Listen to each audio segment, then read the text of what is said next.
Bismillahirrahmanirrahim. Assalamualaikum warahmatullahi wabarakatuh. Hai teman-teman kelas 5. Apa kabarnya teman-teman hari ini? Semoga teman-teman dalam keadaan sehat dan selalu bersemangat dalam menuntut ilmu. Berjumpa kembali di Sentra Imtak bersama Pak Huda. Nah, teman-teman semua, sebelum memulai kegiatan, Bapak mengingatkan teman-teman jangan lupa untuk membaca doa terlebih dahulu. Baik, teman-teman, kita sudah memasuki pekan ke-8 ya.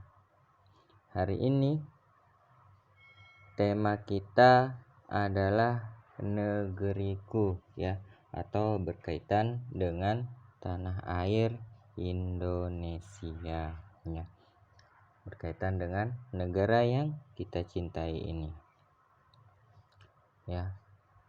Di pertemuan ini Bapak mengangkat tema tentang Sumpah Pemuda. Ada yang tahu kenapa kita membahas tentang Sumpah Pemuda?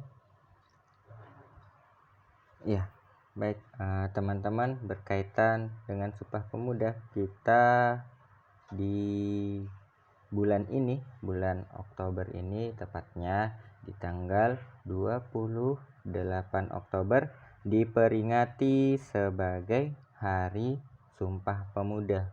Nah, apa sih Sumpah Pemuda itu? Ya, sumpah itu adalah janji yang harus ditepati. Nah, Sumpah Pemuda ini adalah sumpah sekelompok pemuda di masa penjajahan dahulu ya, untuk mengusung persatuan. Sehingga setiap tanggal 28 Oktober kita memperingati Hari Sumpah Pemuda.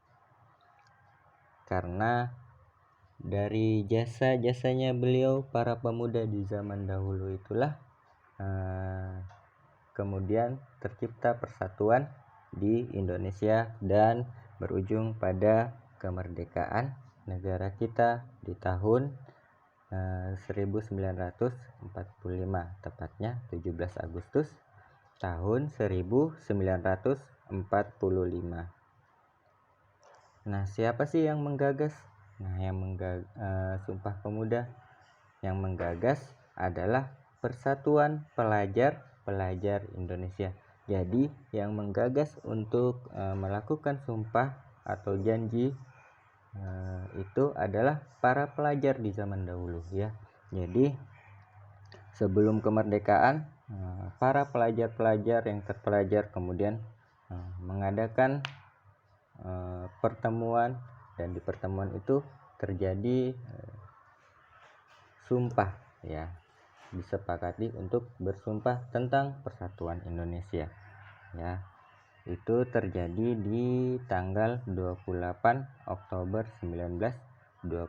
Nah, teman-teman bisa mempelajari berkaitan dengan Sumpah Pemuda ini di Sentra Sosial Budaya. Nanti teman-teman bisa bertanya di sana bagaimana proses terjadinya Sumpah Pemuda itu. Nah, berkaitan di Sentra Imtak ini, Bapak hanya menyampaikan pengantar-pengantarnya saja ya. Nah, apa sih isinya Sumpah Pemuda? Nah, untuk diketahui, isi Sumpah Pemuda itu ada 3. Yang pertama, kami putra-putri Indonesia mengaku bertumpah darah satu tanah air Indonesia. Yang kedua, kami putra-putri Indonesia mengaku berbangsa satu bangsa Indonesia. Yang ketiga, kami putra-putri Indonesia menjunjung bahasa persatuan, bahasa Indonesia. Ya, teman-teman, itulah berkaitan dengan Sumpah Pemuda. Ada 3, di mana kesemuanya itu untuk mempersatukan bangsa Indonesia ini, karena setiap daerah punya bahasa masing-masing, setiap daerah punya tabiat masing-masing. Nah, untuk mempersatukannya maka mereka semua bersumpah. Nah, itulah kemudian terjadi persatuan dan saling mencintai, saling memiliki, saling membantu, semuanya terjadi karena pemuda itu bersatu, bergerak, kemudian melawan para penjajah, mengusir kezaliman yang ada di bumi Indonesia ini. Ya, sehingga didapatkanlah kemerdekaan Indonesia pada tanggal 17 Agustus 1945. Berawal dari itu perkumpulan mereka para pelajar yang terdidik bersatu, kemudian saling membantu, dan terjadilah persatuan di Indonesia ini. Nah, berkaitan dengan pemuda, ya, ternyata agama kita juga mengajarkan bagaimana seorang pemuda seharusnya, ya. Bapak di Sentra Imtak ini mengajarkan tentang pemuda dalam Islam, ya.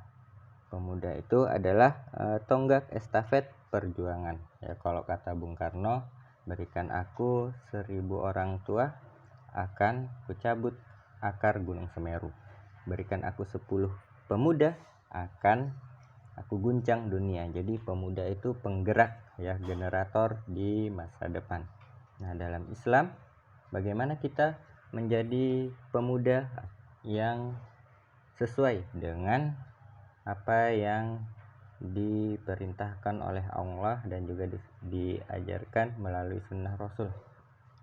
Ya, yang pertama adalah tauhid sebagai dasar kesolehan, ya. Menjadi pemuda kita harus berpegang teguh kepada tauhid.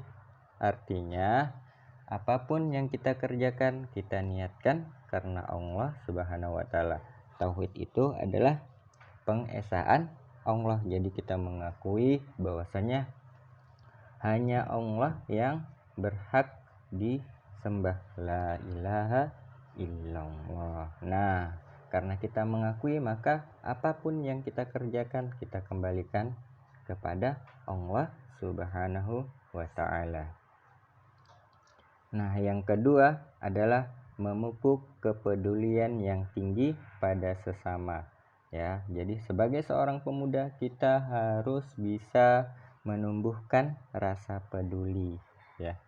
Rasa iba. Artinya kalau ada orang lain membutuhkan pertolongan kita, maka kita harus bisa menolongnya, ya. Nah, yang selanjutnya menjadi pemuda muslim tuh seperti apa? Yang selanjutnya adalah memiliki etos kerja dan etos usaha yang tinggi. Nah, etos kerja, etos usaha ini keinginan, kemampuan untuk bekerja dan berusaha, ya. Tidak mudah menyerah, tidak mudah putus asa. Kalau ada kesulitan maka dicari solusinya, mencari peluang di balik kesulitan-kesulitan yang ada. Ya, itulah pemuda muslim yang sesungguhnya, ya. Jadi kalau kita sebagai pelajar merasa kesulitan, maka apa yang harus dikerjakan? Ya, mencari lebih banyak lagi bacaan, mencari lebih banyak lagi pengetahuan dengan bertanya kepada guru. Nah, itu bagian dari etos kerja dan etos usaha yang tinggi. Nah, selanjutnya yang terakhir adalah selalu mengingat Allah Subhanahu wa taala dan tidak dilalaikan dunia. Nah, dalam berbuat, dalam melakukan kegiatan, dalam bekerja, dalam belajar, ya, selalu ingat akan keberadaan Allah Subhanahu wa taala. Jadi berusaha melakukan kegiatan-kegiatan yang baik untuk kehidupan. Jangan sampai berbuat dosa dan juga jangan sampai lalai, ya, seperti melakukan kegiatan-kegiatan yang sia-sia, main game, kemudian waktu sholat lupa, ya, lupa waktu sholatnya. Nah, itu tidak mencerminkan seorang pemuda yang muslim. Seorang pemuda yang muslim ingat waktunya digunakan untuk kebaikan, melakukan kegiatan-kegiatan hiburan boleh, tetapi tidak melupakan kewajiban-kewajiban yang ada. Baik teman-teman, itulah pembelajaran kita hari ini berkaitan menjadi pemuda muslim ya, bagaimana Islam mengajarkan seorang pemuda harus melakukan apa di dalam kehidupannya. Nah, baik teman-teman, demikianlah pembelajaran kita hari ini. Terima kasih sudah mendengarkan dengan baik. Bapak cukupkan. Wabillahi taufiq wal hidayah.